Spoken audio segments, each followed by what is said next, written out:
Alors,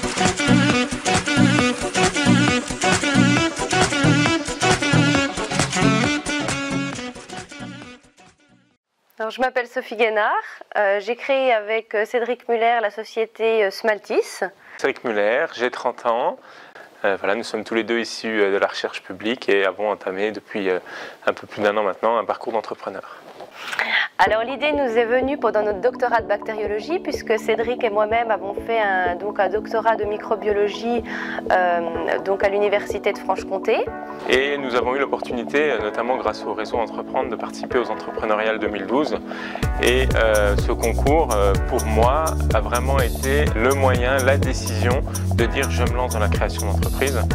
J'avais même dit à Sophie, on fait ce concours, on fait comme si on créait une entreprise, et si jamais ça marche, et ben après on y va.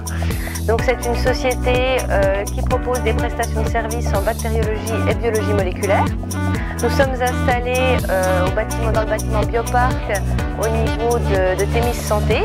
Un laboratoire qui respecte le niveau 2 de sécurité microbiologique.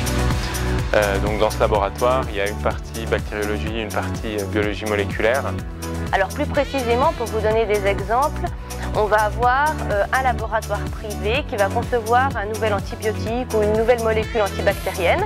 Eh bien, il pourra être intéressé par nos services car il peut nous envoyer sa molécule et nous, on peut la tester sur différentes bactéries et lui dire oui, votre molécule est antibactérienne ou elle y est sur certaines bactéries, pas sur toutes, et à quelle vitesse sa molécule va pouvoir avoir un effet bactéricide ou bactériostatique sur les bactéries.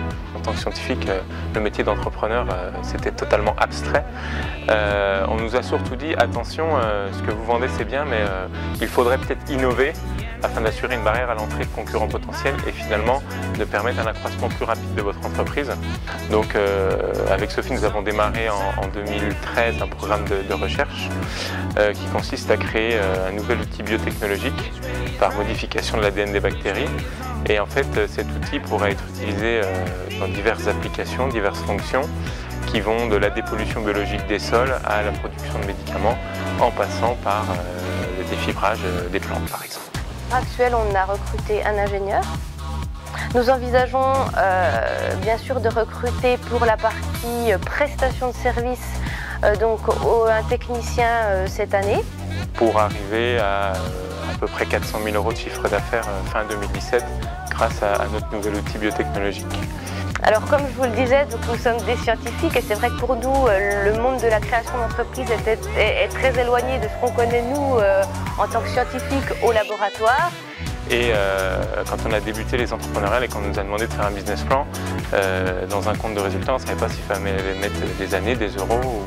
Et vraiment, la première chose que nous recherchons, c'est vraiment une aide. Si on est face à un problème, si on a des questions, donc pas d'ordre technique, j'entends vraiment dans la gestion, dans le management de la société, et bien d'avoir quelqu'un à qui poser ces questions et pouvoir nous aider à trouver des solutions.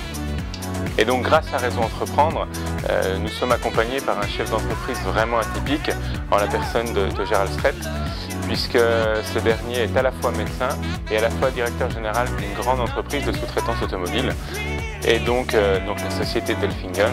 Et grâce à cette double casquette, vraiment, il va pouvoir nous aider à orienter et à développer notre entreprise, aussi bien d'un point de vue de la microbiologie que d'un point de vue de la gestion de l'entreprise elle-même.